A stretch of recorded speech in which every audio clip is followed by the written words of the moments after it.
There were no other children to play with on Big Half Moon Island. My older brother Claude used to say, "Dear, you can't have everything in life." But we were all the company each other needed, and we were perfectly happy in our own world. Our island, Big Half Moon, felt so far away from the rest of the world. The only other land nearby was Little Half Moon, but it was just a stretch of rock where no one lived. We had our own little world, just the three of us. Our family was just Papa Vikram, my big brother Claude, and me, Tyr. Papa was the keeper of the Big Half Moon lighthouse. His voice was the most important sound in our lives, steady and strong, like the light itself. Every winter, when the lighthouse work slowed, we would take the ferry to the mainland. That's where we got a chance to go to school and meet other people. But as soon as the first warmth of spring arrived, our hearts longed for the island, and we would rush back home.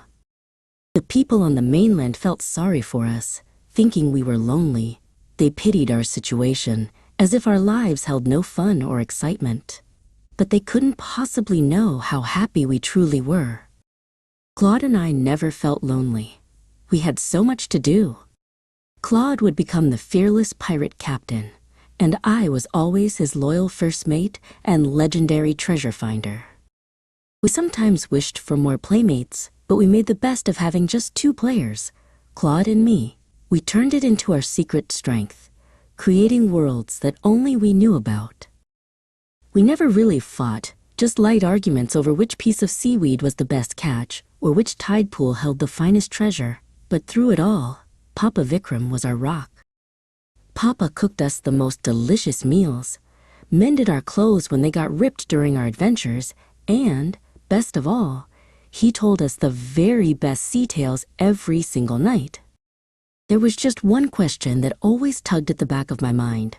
Why didn't Papa Vikram have any relatives? He never talked about his own mother or father, or any family beyond the 3 of us. One day, I finally found the courage to ask him. My question made Papa look incredibly sad. He took a deep breath like he was lifting a heavy load and said, "It's my fault, dear." In the summer, Big Half Moon showed its sweetest face.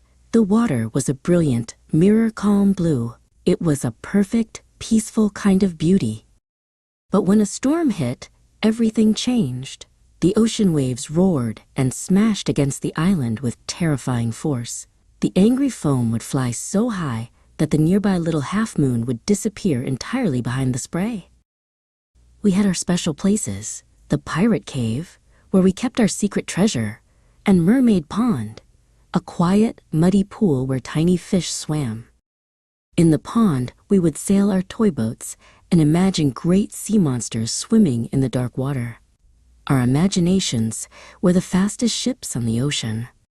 But of all our games, flying a kite was our absolute favorite.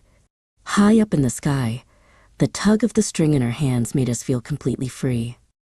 Our very best kite was enormous, painted bright red. It had golden stars and the names Claude and Tyr written on the sail. It was a symbol of our bond. One day, as we were bringing it down, I wasn't watching and my elbow ripped a huge hole in the sail. I was heartbroken. To fix it, Papa used a patch from an old, faded brown letter he kept in his desk. The wind was fierce that afternoon. The higher we sent the kite, the faster it was pulled towards the mainland. Then a strong gust came. The string snapped, and our red kite, with its special brown patch, flew away over the water toward the distant shore. We were so sad, but we didn't know our runaway kite had done the impossible. The letter patch landed near Aunt Esther, Papa's sister, and her sweet children, Mimi and Dick. And just like that, our family became whole.